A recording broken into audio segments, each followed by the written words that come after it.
Hey everybody, and welcome back to another episode of Some Like It Pop, a bi-weekly look at the latest happenings in pop culture. This is PopCrush Editor-in-Chief Bradley Stern. I'm Managing Editor Samantha Vincenti. I'm Associate Editor Ali Zubiak. I'm Senior Writer Matt Donnelly. Hey. It's our last of the year, right? It's our last of the year, we think, unless we find the strength to record one after Christmas. I don't have that in me. Let's not make promises, but we might. Maybe it'll just be me, like a late night DJ in an 80s movie who's like talking to a plant and no one's around. And I'm like, this goes out to Christopher from Shelley. You should take requests on Twitter from our adoring fans. To that, yeah.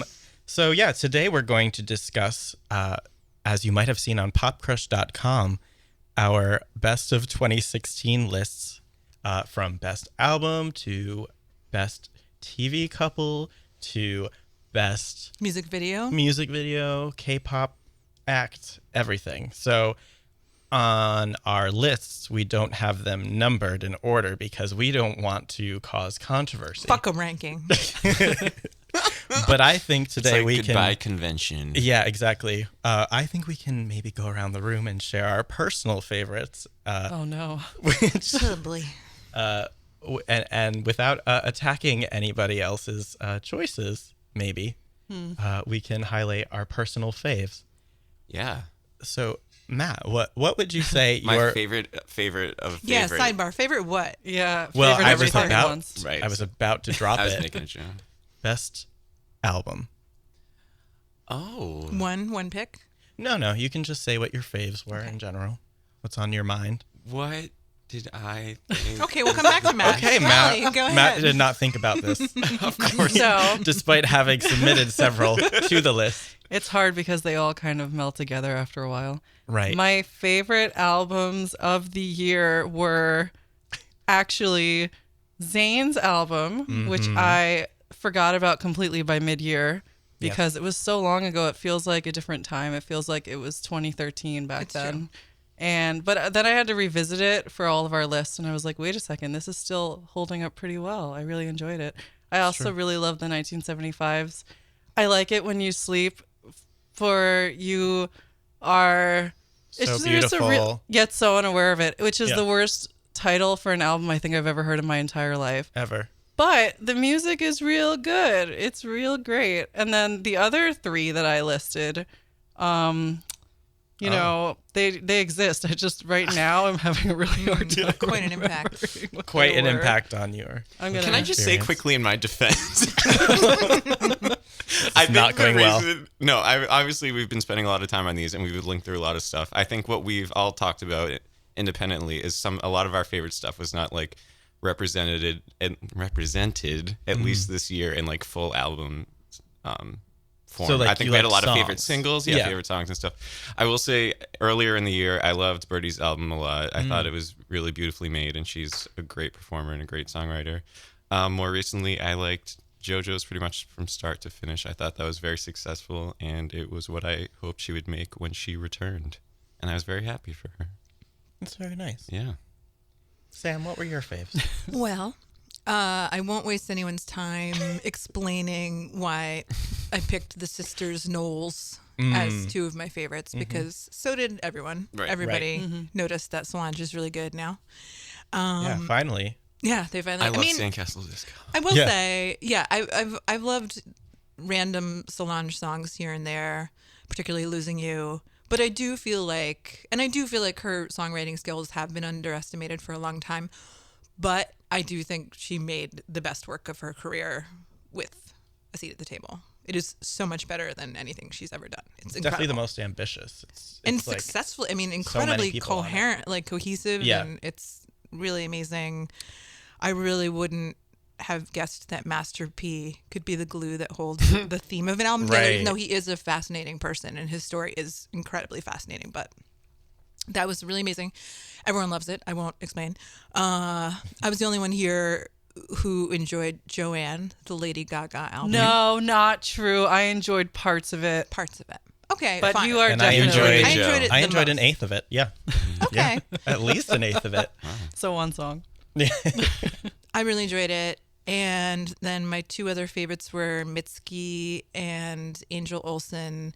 And then I will say for the final one, I didn't name it in our list because it wasn't poppy enough, even though it's very 70s pop. But Andy Schaaf, his album The Party, is probably my favorite album of the year. Oh. Yeah, that's my actual favorite album of the year. It's really good. It's really, really good. I can't recommend it enough. If you like, I mean, you could draw a comparison between him and Elliott Smith, but he's not nearly as like watery sounding production wise. The production is more like a 70s Todd Rundgren kind of sad white man thing. And a lot of the songs, like his previous album, A Bearer of Bad News, they're about socially awkward people who hate themselves, and then sooner or later a murder occurs. Or like a terrible accident. They're all like, a lot of them are stories. Real stories about like just stories. Like he spins the yarn. And they're really good. There's like face-offs with the police and such. It's really Andy Schaaf. Check it out. That's great. That could have been on our list as well. But I guess I did pick one of his songs in the best songs. Yeah. Oh yeah. And tell us, what were some of yours? Yeah, so this will come as a surprise to everyone. I would say my favorite album of the year is by rising singer-songwriter Britney Spears with Glory, which kept me going through it during the darkest of times. Yeah, that's really not a surprise to anybody who knows me. Obviously, I was going to go with that as my favorite. But other albums that are maybe more there was another album you said got you through some hard times. That's true. Thanks for mentioning that. Ariana Grande's Dangerous Woman surprisingly sheltered me during a particularly rocky flight from Vegas back to New York. Dangerous Woman came out like around Billboard Music Awards. It had to have been like that weekend. And I was just listening to the album for the first time that whole weekend while I was there covering the awards. And on the flight back, I put on Thinking About You. And it was like Takeoff, I think. And it was just like not a good takeoff. It was like real bumpy. And there was just, I don't know, it was just, the scene was not good. So I just like closed my eyes and I was like, Ari's got this. That's when most plane accidents happen. So. Yeah. So you could have died. That's what I'm saying. You could have been spared from all of this. Yeah. Yeah, and I really regretted the first time I ever went to Vegas was for Britney's opening in 2013, and I actually wound up on that flight with my friend Kyle. I don't remember getting on the flight because I just stayed awake the whole 24 hours and went out. So that was a better takeoff experience than this one, which I was like cruelly sober for. So I just had Ariana with me, and she really guided me. And I love that album, and I finally, like, I had some issues with what was the album's name the year before? Moonlight? No, that was what this the was album's supposed to be. Yeah, it was True. No. Oh, Yours Truly? Yours no, Truly. That's the the first first one. one. Honey, no. Oh, her last album. Yeah. It was I know, that's really What was the great album that name? we... It was one with Break Free. Right, And it yeah. was One Last Time. One That's Last not the name Time. of it. Still doing kind of a pedo I feel bait like it has a thing. B. This is terrible. My Yeah, Everything? it is. My Well, Everything. Yep. Dedicated to her grandmother or something? No, Nope. her Made it up. grandmother's Hard to alive. say. Yeah. Yeah, Made it up. Yeah, no, it's Just alive sounded and well. nice. But I felt like that album was strong in some ways, but then like kind of like a mishmash of like a million different sounds. I felt like Dangerous Woman was like, okay, now I fully get the picture. Now she has that like cohesive sound.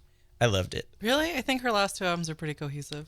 Oh, Except the first for album the is random cohesive, like I should Mika say. song and Yeah. then that horrible ballad that Harry Styles wrote. No. See, I think that's a mishmash album. But I Yeah, think I the first agree. one is her Mariah biting. Yep. Yeah. And First I album. love it for it. Love it for that. But like that was like not exactly her. And I feel like this is like her. Yeah. Yeah. I love it except for Side to Side, which I still really dislike. I also call that out. I'm just so mad that Be Alright, Into You, obviously Great the song of the songs. year. What Be other Alright ones? should have been bigger too. Yeah. Dangerous Woman, like all of those songs. I even love Moonlight, which I know is not exactly Moonlight's in keeping great. with No, I the love tone of Moonlight. the The Honeymoon album, but Avenue of the it's a album. good album. Yes, it is. Good song. I mean. Also, doesn't Nicki do the same verse twice inside to side. I think it's the same verse. Could be. Is it? That she just comes back, the Dick Bicycle verse. Dick Bicycle, right. Because it's really comes clever. back She has around to with repeat it. it. And I Yeah. also hated that they like danced around the Dick Bicycle like all year. Yeah, like that was on really Ellen, they annoying. would like, it's just a dumb lyric. It's not good enough to really make this a thing, and yet it became a thing. And I was like, oh God. Anyway, that was a good album.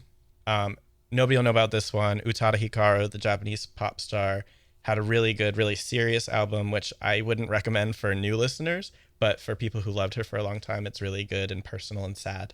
And then, my apologetic, I think I made it number 4 on my own list. Oh, Anti by Rihanna, which man.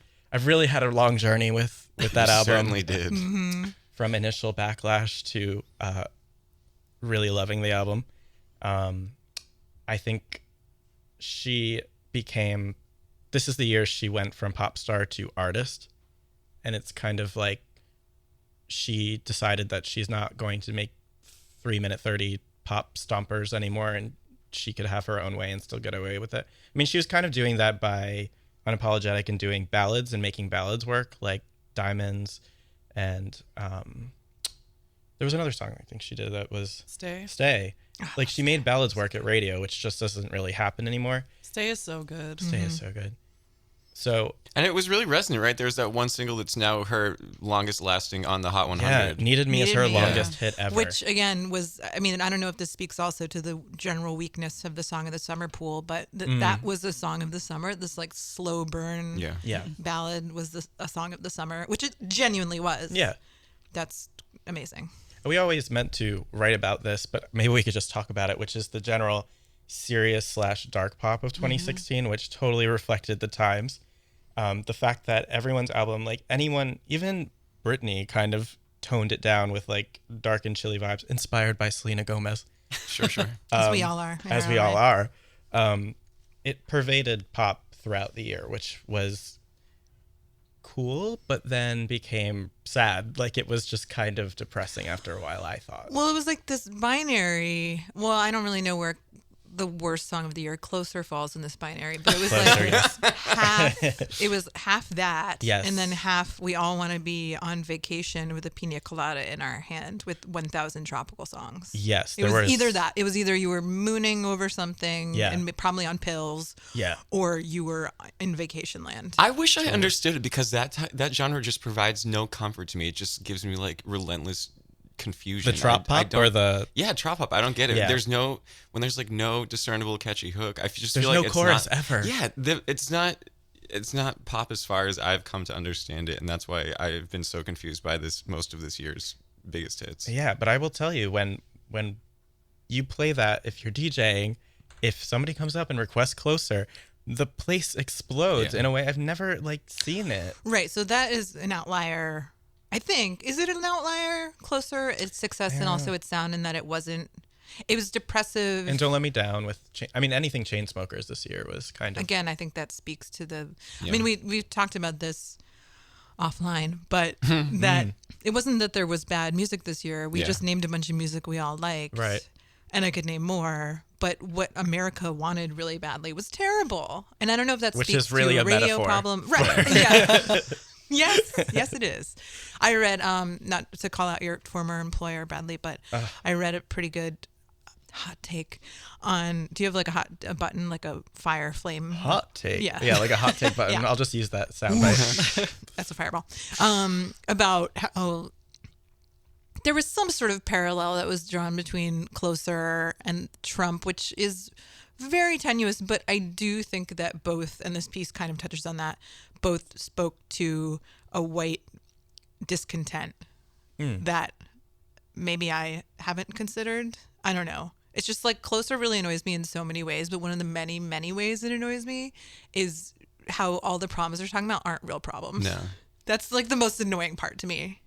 Right. Something about the rover. It's like he drives a shitty car and then they have a bad mattress. That's what everyone's life is when they're 22. This is not a poignant story to me. Just the plainness of it from top to bottom. It's just like a series of inconsequential issues that by the time the song ends, they're completely fine and well on their way. But and I feel that's like that's not pop struggle. music. That's just Like, pop music is so throwaway, most of it, especially True. in top 40.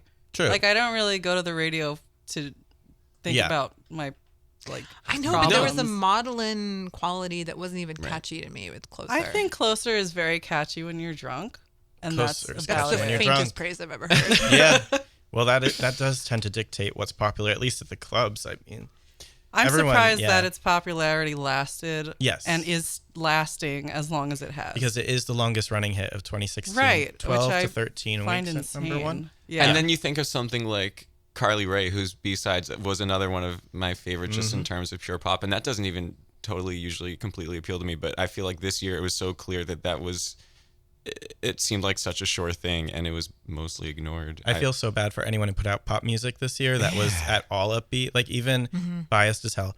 But Do You Want to Come Over and Slumber Party, like Slumber Party sort of matched the tone, but Do You Want to Come Over just had no shot in hell because nobody was I love going that for that sound. Yeah, even though it was fun, it was like, it just sounds so foreign It's on weird radio that's right like now. an anachronism right now. It's Yeah. very strange. But to me, the strange thing is it happened so quickly. Like, as a parallel to Trump, like this uprising has been more insidious and sort of like burning, under the radar. But Right. in pop, I feel like we turned a page and all of a sudden it was just all this like boring, I don't know.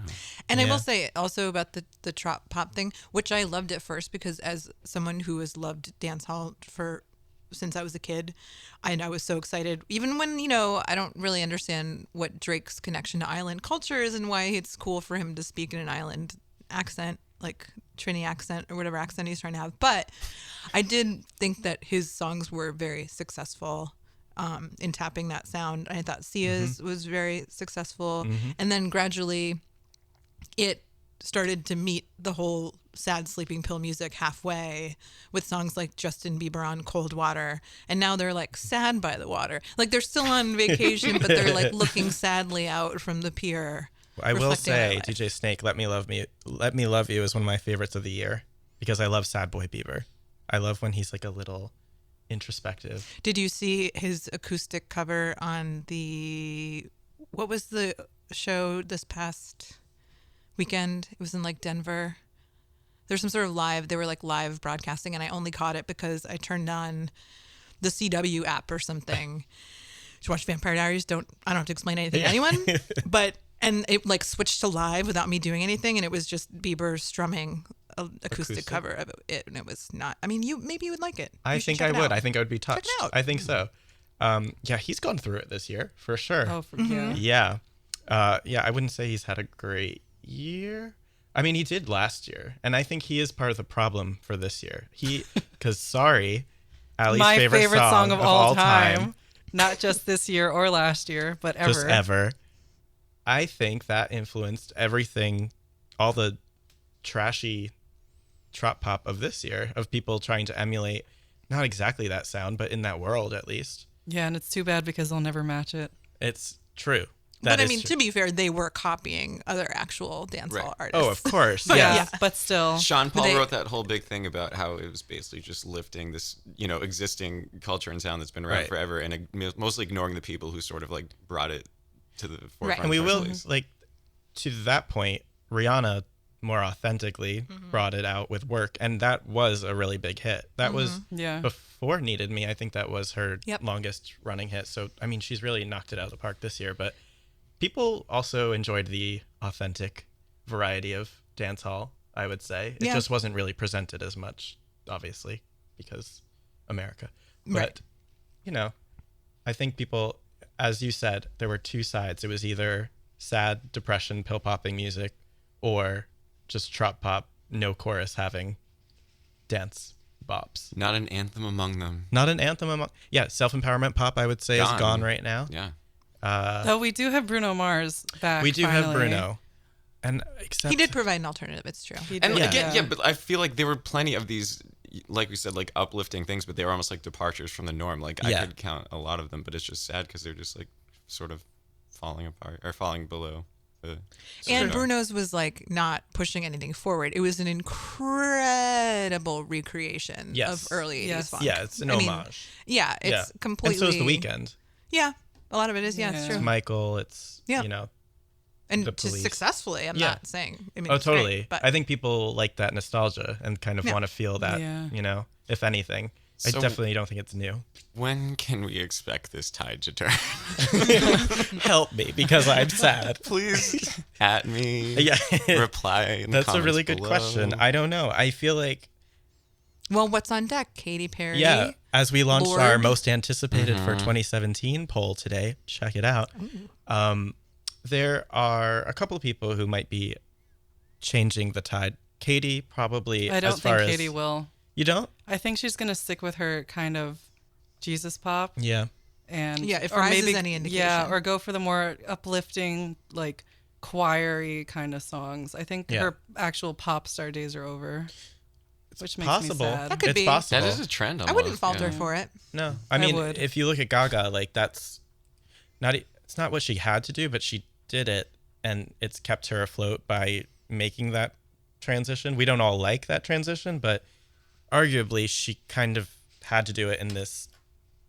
Like, she could not have come out with anything that sounded remotely like the Fame right now. It would have been just completely eaten alive. I think that wouldn't sound like anything playable on the radio. Not that Perfect Illusion exactly is getting a ton of spins. No. But it might. So who else will save us then? I was going to say, speaking of transitions, we're getting the Kelly album that many of us have wanted. The for Kelly a very long album, time. I think, will be a soothing addition Right. to our soundtracks. I don't know if it'll change the I was radio. Gonna say, I fear that, based on everything we've just been talking about for the past 10 minutes, that it likely will not be a huge know. thing. She could have an Adele-esque moment, not Right. to that degree, but she could have another big ballad on the radio, which I would Sometimes love. anomalies are really good, Yeah. as like Adele pointed out. And I think she could have it. That would be her best bet.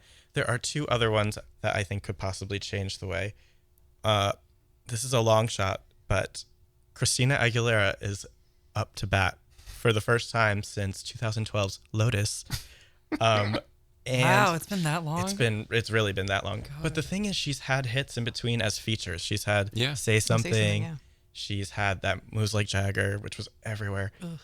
I think her best bet would be balladry. I think because that Say Something, if that's any indication, she could still win. But I don't think she's gonna bring Happy to the radio either. I don't think it's gonna. I don't think the bubbly pop is gonna come with her at all. But I do think she could have a comeback moment if they do it right. And then the other person who it could possibly be is actually Miley.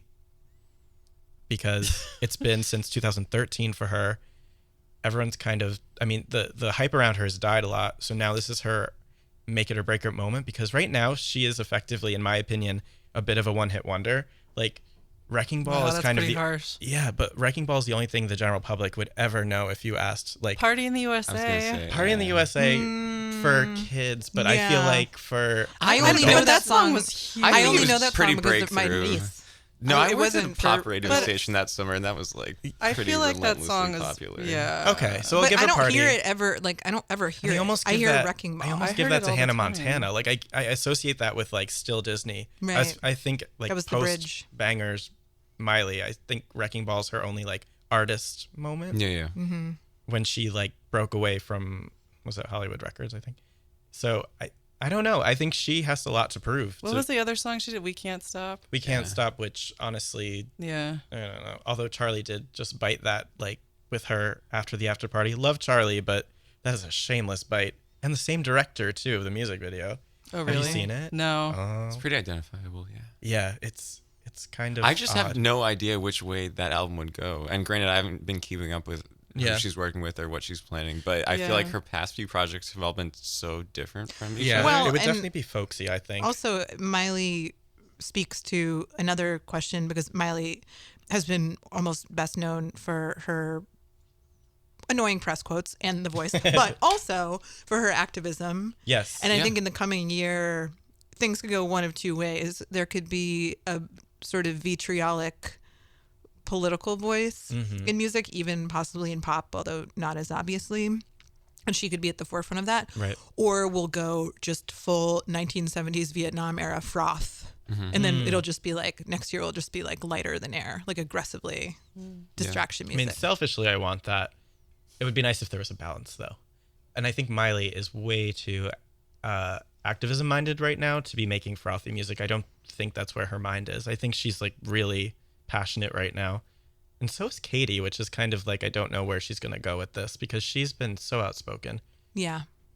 And I suppose we're getting new Taylor next year, which... Whether we I'm like it or surprised not. we didn't get anything this year, honestly. Well, we did we just did. get... Yes. Well, We got an urban hit. We got that an was urban one smash song, from T true. Swift, which I don't know if that's meant to be an indication of what's to come. Hopefully not, because No, it's she very didn't threatening. even write that song. That was Jack Antonoff and Zayn, apparently. Right. Right. But, I mean, she's putting out some sick... I mean, I guess maybe just the Drake in the thing in the studio shot Instagram. is the only...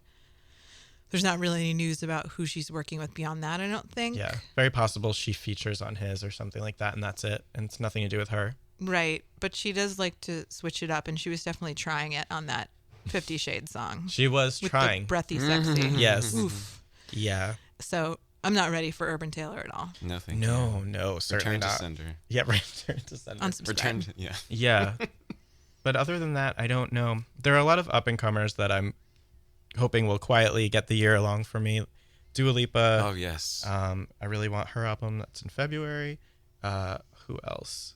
Terror Jr. Part 2. Terror Jr. Part 2 and Supposed possibly to release 3. a trilogy, right? Yep. Yes. Zara Larson. I'm interested in hearing. Sky Ferreira, if she ever comes through with Masochism. I had my best new artist person. I have Louisa Johnson from X Factor, who I'm Yes. actually very, very excited about just as a pop vocalist because she's very, very talented. She's great. And she seems to be working with some pretty cool people already. Oh, and Lana should be back, I think. Oh, yeah. Yep. Yeah, that'll be some nice depressing pop. Yeah, it's definitely not going to lift the BPM any. Kylie Minogue is claiming she's going to do an album. That'll be nice, but I feel like that'll be too niche now. She's not going to hit radio. But I don't know. I don't think that It's anyone's pop guess. is really... Well, that's the other thing. Like we talked a lot this year about how there's been sort of a power vacuum this year. I don't know anyone who like emerges like the king or queen of pop aside from I guess Drake would be the strongest. Or Right. Drake and Rihanna. Drake I and guess, Rihanna. would be the two. If you go by sales and streams and all that, yeah. Right.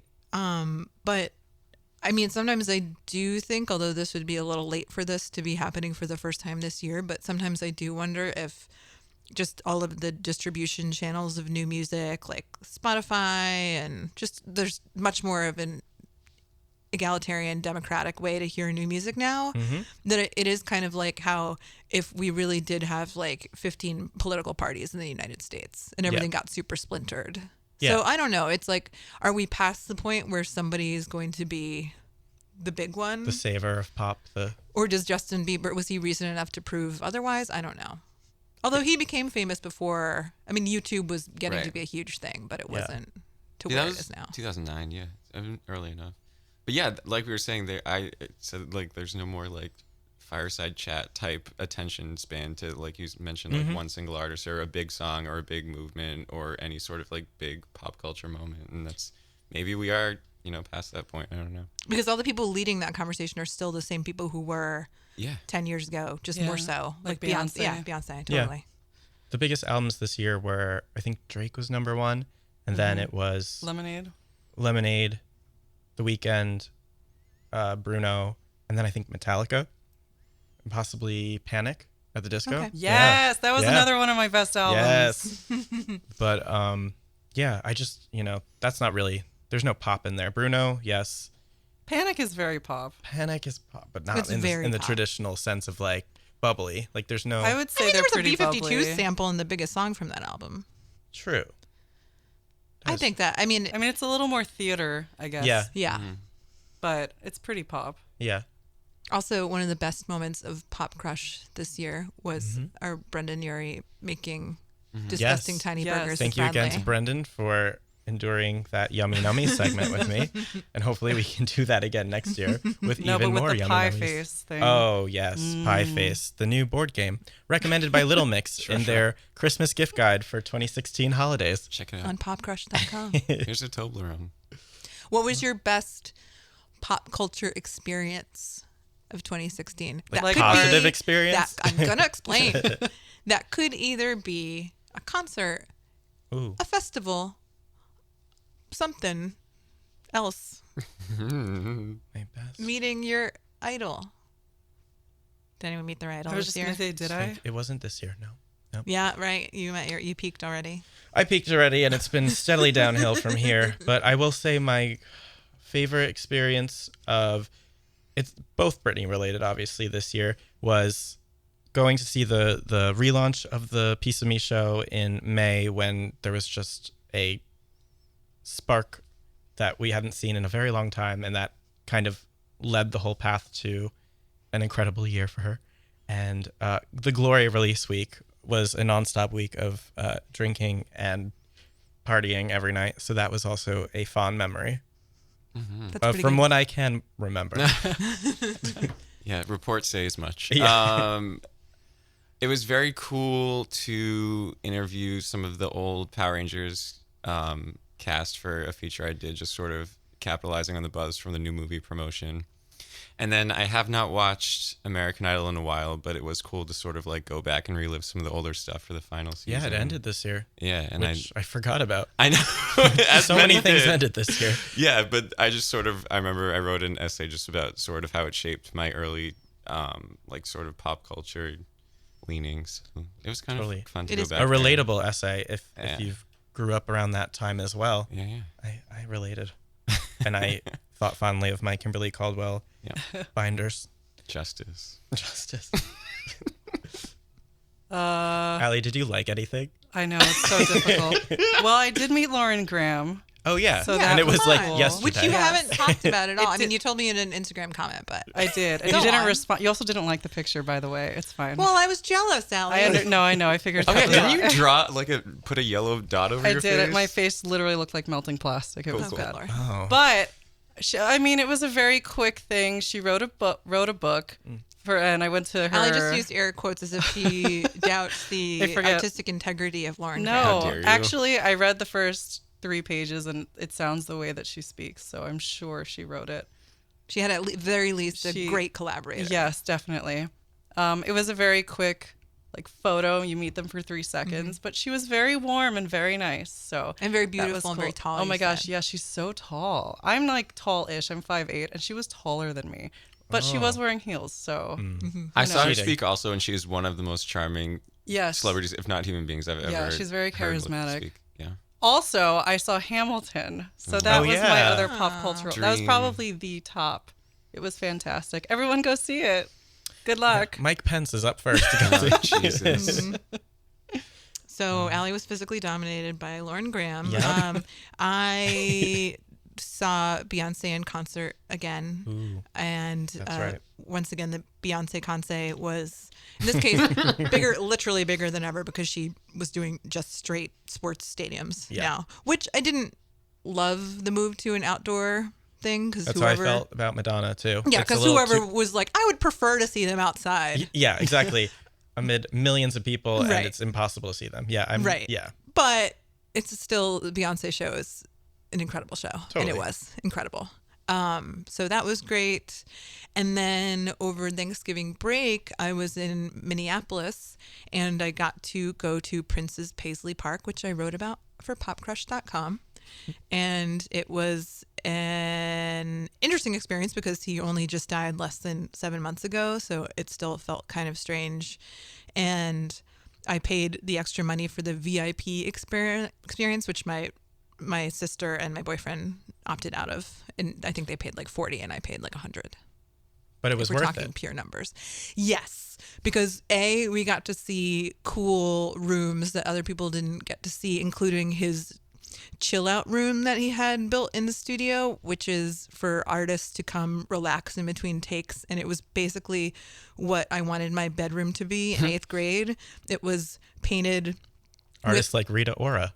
It was painted just Rita Ora murals. Yeah, no, right. It was like stars and planets in black light paint, and then like hidden print symbols, and then like one of those sharper image like lucite relaxation water things that like goes from like side to side with the water going from side to side. Side to side was playing on repeat, right. And it was pink lit, much like the side to side video. It was actually purple lit. It was like purple black light.